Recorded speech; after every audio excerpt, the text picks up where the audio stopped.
Assalamualaikum warahmatullahi wabarakatuh. Selamat pagi dan salam sejahtera untuk kita semua. Perkenalkan, nama saya Ludovikus Luhu. Saya mahasiswa program Pascasarjana Magister Keperawatan Universitas Muhammadiyah Yogyakarta tahun 2022. Saya akan memaparkan terkait dengan field study tentang aplikasi teori keperawatan Dorothy E. Johnson. Membahas terkait dengan kasus di mana dalam beberapa tahun terakhir lulusan mahasiswa Politeknik Kaltara tidak sebanding dengan jumlah mahasiswa pada saat pendaftaran. Berdasarkan data yang didapatkan dari bidang akademik, sebanyak 20% mahasiswa yang bermasalah dengan kategori 10% yang drop out dan 10% yang tinggal kelas atau tinggal tingkat.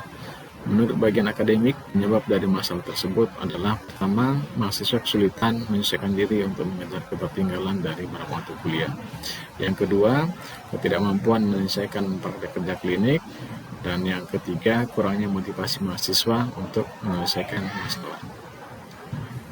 Adapun beberapa langkah yang sudah dilakukan oleh kampus adalah memberikan motivasi, bimbingan, dan dukungan sosial oleh dosen PA kepada mahasiswa, memberikan kesempatan kepada mahasiswa menyelesaikan ketertinggalan mata kuliah dan praktek klinik, dan memberikan kebijakan kepada mahasiswa yang kurang mampu untuk melakukan pembayaran dengan cara mencicil ataupun melalui beasiswa dari yayasan maupun dari pemerintah Provinsi Kalimantan.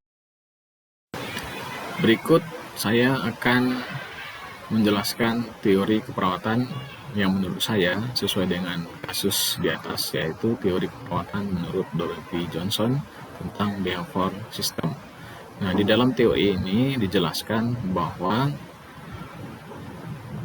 pendekatan sistem perilaku di mana individu dipandang sebagai sistem perilaku yang selalu ingin mencapai keseimbangan dan stabilitas, baik di lingkungan internal maupun eksternal.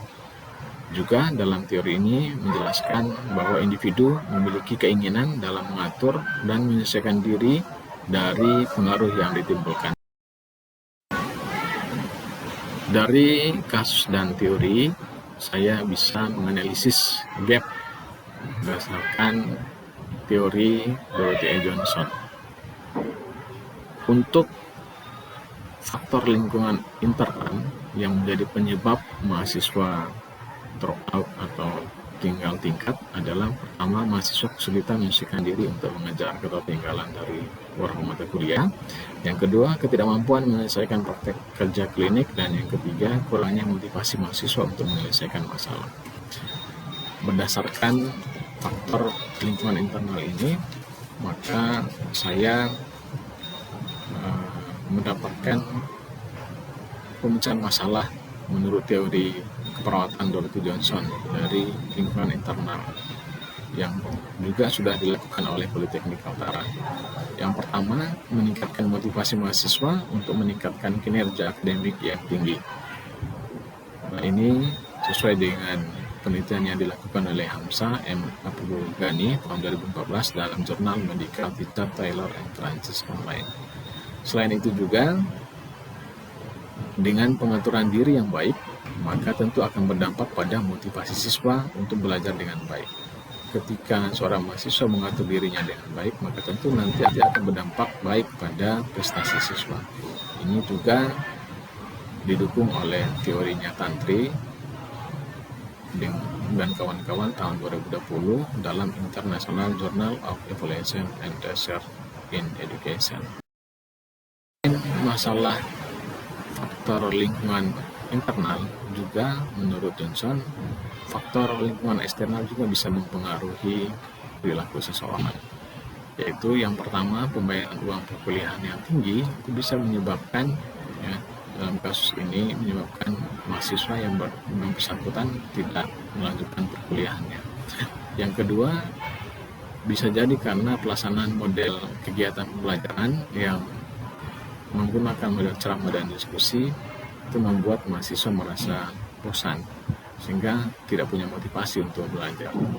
Nah, oleh karena itu, pemecahan masalah perlu dilakukan untuk mengatasi masalah ini dari lingkungan eksternal. dan ini sudah dilakukan oleh Politeknik Antara. Adapun pemecahan masalah, yang pertama memberikan bimbingan dan dukungan sosial melalui dosen penasihat akademik. Nah, bimbingan dan dukungan sosial ini sangat penting untuk mahasiswa, sehingga nanti akan muncul motivasi kepada mahasiswa, dan dengan adanya motivasi itu diharapkan mahasiswa mampu melanjutkan pendidikannya. Apalagi tadi ada masalah uang perkuliahan yang terlalu tinggi.